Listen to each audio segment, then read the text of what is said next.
Disclaimer. This channel does not promote any violent, harmful or illegal activities. All content provided by this channel is meant for an educational purpose only. Bangladesh की पूर्व प्रधानमंत्री शेख हसीना का बड़ा खुलासा। मोहम्मद यूनुस सरकार को बताया अल्पसंख्यक हिंदुओं पर हमलों का mastermind. This program is brought to you by dear साप्ताहिक लॉटरी केवल 6 रुपैयाँमा अनि जित्नुहोस् पहिलो पुरस्कार 1 करोड रुपैयाँ। डियर साप्ताहिक लॉटरी, भाग्य बदलिने बाटो। बांग्लादेश में इस्कॉन के प्रमुख धर्मगुरु चिन्मय कृष्णदास को देशद्रोही करार देकर पुलिस ने लिया हिरासत में। अल्पसंख्यकों पर हिंसा और अत्याचार चल रहा है। कट्टरपंथियों के डर से वकील ने उनका केस लेने से डर रहे हैं। चिन्मय कृष्णदास की केस के लिए नहीं पहुंचा कोई वकील। बांग्लादेश में भारतीय टीवी चैनलों को बैन करने की मांग की गई। अन्य देशों के नागरिक बांग्लादेश से कर रहे हैं पलायन। बांग्लादेश में जब से शेख हसीना ने प्रधानमंत्री का पद छोड़ा है, तब से वहां अल्पसंख्यकों का कत्लेआम मचा हुआ है। बांग्लादेश में सरकार के तख्ता पलट के बाद से अल्पसंख्यकों को निशाना बनाया जा रहा है। पूर्व पीएम शेख हसीना ने अंतरिम सरकार का नेतृत्व कर रहे कार्यवाहक प्रधानमंत्री मोहम्मद यूनुस पर जमकर हमला बोला है। शेख हसीना ने यूनुस सरकार पर बांग्लादेश में हिंदुओं की सामूहिक हत्याओं और अल्पसंख्यकों को निशाना बनाने का आरोप लगाया है। शेख हसीना ने मोहम्मद यूनुस को बताया मास्टरमाइंड। शेख हसीना ने मंदिरों, चर्च और धार्मिक संगठनों इस्कॉन पर हुए हमलों को लेकर मोहम्मद यूनुस को दोषी ठहराया है। हसीना ने कहा, मुझ पर सामूहिक हत्याओं का आरोप लगाया गया। वास्तव में यह मोहम्मद यूनुस है जो छात्रों के साथ मिलकर एक सुनियोजित योजना के तहत सामूहिक हत्याओं में शामिल है। ये उन हमलों के मास्टरमाइंड है। हिंदुओं, बौद्ध और ईसाइयों सभी को मारा जा रहा है। देश में अल्पसंख्यकों के खिलाफ हो रहे अत्याचार का जिक्र करते हुए शेख हसीना ने कहा, आज शिक्षकों और पुलिस सभी पर हमला किया जा रहा है और उन्हें मार दिया जा रहा है। हिंदुओं, बौद्ध, ईसाइयों को निशाना बनाया जा रहा है। चर्चों और कई मंदिरों पर हमले हो रहे हैं। पूर्व प्रधानमंत्री ने दावा किया कि उन्होंने बांग्लादेश इसीलिए छोड़ा क्योंकि वह नरसंहार नहीं चाहती थी। बता दें कि शेख हसीना ने 5 अगस्त को हिंसक छात्र विरोध प्रदर्शन के बीच बांग्लादेश से भागकर आ गई थी। इसके बाद मोहम्मद यूनुस ने नेतृत्व वाली अंतरिम सरकार ने देश की कमान संभाली है। मालूम हो कि बांग्लादेश में इस्कॉन के प्रमुख धर्मगुरु चिन्मय कृष्णदास को देशद्रोही करार देकर पुलिस हिरासत में ले लिया गया है। कुछ कट्टरपंथी संगठनों ने हिंदू इस्कॉन मंदिरों पर प्रतिबंध लगाने की याचिका कोर्ट में दायर की। हालांकि कोर्ट ने इस अर्जी को खारिज कर दिया, जिसके बाद बांग्लादेश में कुछ कट्टरपंथी मुस्लिम संगठनों ने हिंदुओं के साथ मारपीट और मंदिर पर हमला, अल्पसंख्यकों पर हिंसक और अत्याचार शुरू कर दिया है। बांग्लादेश में गिरफ्तार धर्मगुरु चिन्मय कृष्णदास को रिहा करने की मांग को लेकर हिंदू संगठन में भी सड़कों पर उतर आए हैं। यहाँ तक कि बांग्लादेश में अल्पसंख्यकों पर अत्याचार की घटनाओं को लेकर भारत समेत कई देशों में मोहम्मद यूनुस सरकार की निंदा की जा रही है। ऐसी घटनाओं के विरोध में कई विरोध प्रदर्शन किए जा रहे हैं। पश्चिम बंगाल के हिंदू समुदाय के लोग विरोध प्रदर्शन कर चिन्मय कृष्णदास की बिना शर्त रिहाई की मांग कर रहे हैं। इस्कॉन के संत चिन्मय कृष्णदास को बांग्लादेश में जेल से बाहर निकलने के लिए इंतजार करना होगा। आज केस की सुनवाई थी, लेकिन उनकी तरफ से कोई वकील नहीं पहुंचा। खबर है कि कट्टरपंथी के डर से वकील उनका केस लेने से डर रहे हैं। महंत चिन्मय कृष्णदास की गिरफ्तारी के बाद भारत और बांग्लादेश के बिगड़ते संबंधों के बीच अब बांग्लादेश में भारतीय टीवी चैनलों को बैन करने की मांग की गई है। बांग्लादेश की वर्तमान आर्थिक स्थिति चिंताजनक बनी हुई है। बांग्लादेशी रुपया की डॉलर के मुकाबले गिरावट, महंगाई की समस्या, सामाजिक अशांति और राजनीतिक अस्थिरता के कारण देश को एक आर्थिक संकट की ओर ढकेल दिया गया है। डॉलर के मुकाबले बांग्लादेशी रुपए की गिरावट। हाल ही में बांग्लादेशी रुपए की कीमत लगातार गिर रही है, जो बांग्लादेश की अर्थव्यवस्था के लिए बड़ा संकट पैदा कर रही है। डॉलर के मुकाबले रुपए की कमजोरी के कारण आयातित वस्तुएं महंगी हो रही है, जिससे आम आदमी की क्रय शक्ति पर सीधा असर पड़ रहा है। बांग्लादेश में तेल, खाद्य सामग्री और अन्य जरूरी वस्तुओं की कीमतें लगातार बढ़ रही है, जिससे महंगाई में बढ़ोतरी हो रही है। महंगाई के कारण बांग्लादेशी नागरिकों का जीवन कठिन हो गया है। रोजमर्रा के सामान की कीमतों में वृद्धि हो रही है और इससे गरीब और मध्य वर्ग के लोग प्रभावित हो रहे हैं।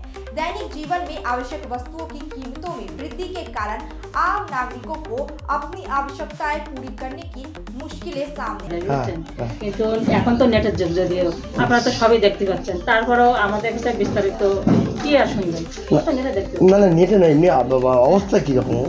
অবস্থা এক সপ্তাহ আগে তো ঝামেলাটা চলছে, কিন্তু এখনো ঝামেলা চলছে। আর কি বসে থাকতে পারছেন না এদেশে? হ্যাঁ, এদেশে কি থাকে না তো আমি এক সপ্তাহ মতো পূজা দিতে আসছিলাম, আমি এখানে ঘুরতে ছিলাম। না না না না না বলুন তো। এই জন্য আমরা এক সপ্তাহের মতো এখানে তো আমার কোনো ঝামেলা আছে না, আমার এক্ষুনি চলেই যেতে হবে, আপনার কোনো কথা মেয়াদ আছে, তারপর আমি চলে যাচ্ছি, আমাদের সময় শেষ হয়নি, তারপর আমি চলে যাচ্ছি। বাড়িতে আমার লোকজন নাই, দেখাশোনা শ্বশুর শাশুড়ি নেই, বিয়ে গেছে, তাহলে আমি কি কারে তো থাকার দরকার, একজনের সংসারটা দেখতে বলি এক সপ্তাহের মতো। বাংলাদেশে তো আগুন জ্বলছে যদি চিন্ময়পু গ্রেপ্তারের বলে, তারপরে এত তো আতঙ্ক কাজ করে নাকি? আতঙ্ক তো হিন্দুদের কাজ করবে না, সেখানে মুসলমান মুসলিম কান্ট্রি জাতীয়, সেখানে তো একটু হিন্দুদের প্রতি একটু চাপ আছে। হ্যাঁ, চাপ তো থাকবে। আপনারা কি চাইছে? আমরা কি করবো, আমার তো এখন আসতে চাইলে তো আসা যাবে না, ভারতবর্ষে আপনাদের মানুষ যাচ্ছে, এখন আসা যাবে না। ঠিক আছে, ভয় ভয় ভয় ভয় ভয় তো কাজ করে। ভয় কাজ তো করবে, দেশের গ্রাম গ্রাম চলবে, ভয় কাজ করবে। দেশে যদি ঝামেলা হয় তো একটু ভয় তো কাজ করবে, দেশে যদি ঝামেলা হয় তো একটু ভয় কাজ করবে না। না করে শেষ হয়নি। চলে যাচ্ছেন কেন? বাড়ির বউ ছেলেমেয়ে সবাই আছে এখানে, বাচ্চা কাচ্চা আছে। কতটা আতঙ্কে আছে বাংলাদেশে যেভাবে অবস্থা? আমাদের অবস্থা খুব ভালো না, মারামারি গুদোগুতি এসব করছে হিন্দুদের বেশি। আতঙ্ক কোনো কাজ করছে না, থেকে ঘর বাড়ি ভেঙে দিচ্ছে, এই জন্য চলে যাচ্ছে। আচ্ছা বউ বাচ্চা ওখানে, এখানে তো যেতে হবে, না গেলে তো হবে না। জিনিসের তো দাম বাড়ছে বাংলাদেশে। হ্যাঁ, জিনিসের দাম বাড়ছে, 70 টাকা 80 টাকা 85 টাকা আলুর কেজি, আর কি বলবো। খাদ্য সংকট তো দেখা যাচ্ছে। হ্যাঁ বলুন সেটা কি দেখা যাচ্ছে? খাদ্য সংকট মানে পাওয়া যাচ্ছে না, টাকা হলেও অনেক কিছু পাওয়া যাচ্ছে না। আর এই যে ভারতের মাল না গেলে তার মোটেই জটবে না আমাকে কমালে, যেটা সত্যি। কেন? কারণ ওদের সাথে উৎপত্তি হয় না, মানুষ বেশি। কি চাইছেন আপনারা? আমার চাবো কি, এই দেশের মাল, আমাদের তো গালাগালি দেয় শুধু ওই দেশের লোক, মালানের বাচ্চা ওখানে, এই দেশের মাল আনা চায় না, মালানের বাচ্চা। कई लोग बेबसी से बांग्लादेश छोड़ने की कोशिश कर रहे हैं क्योंकि यहाँ जीवन यापन करना पहले से अधिक चुनौतीपूर्ण हो गया है। बांग्लादेश में धार्मिक अल्पसंख्यकों विशेषकर हिंदू समुदाय पर हमले बढ़े हैं, जिससे सामाजिक असंतोष और सुरक्षा का माहौल बन गया है।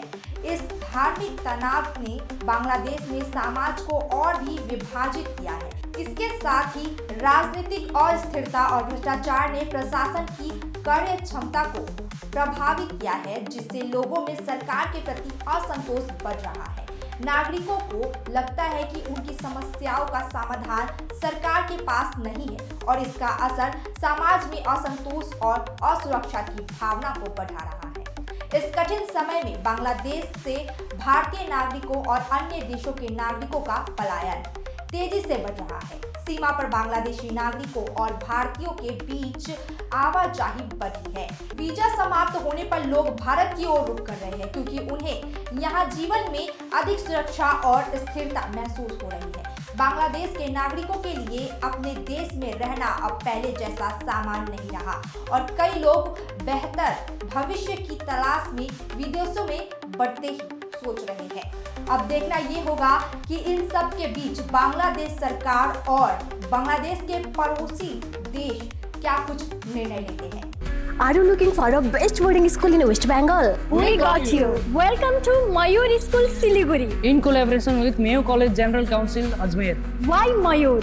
12 acres of area with using 5 structure, AC bus facility, modern and advanced education, holistic development, AC boarding house, computer lab, smart classroom, sports complex, semi-Olympic swimming pool, library and hostel facility, Rohit Sharma Cricket Academy. Admission open for new session 2025 and 2026. Pre-primary, nursery, LKG, UKG and class 1 to 8. Scholarship up to 30% off on tuition fee.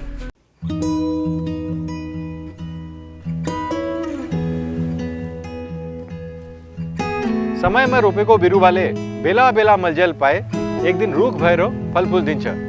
त्यसरी नै एसआइपीमा ससानो रकम लगाउनु गर्दै गरी ती रकमहरू भविष्यमा ठुलो रूप लिन सक्छ एवं तपाईले धनवान पनि बनाउन सक्छ।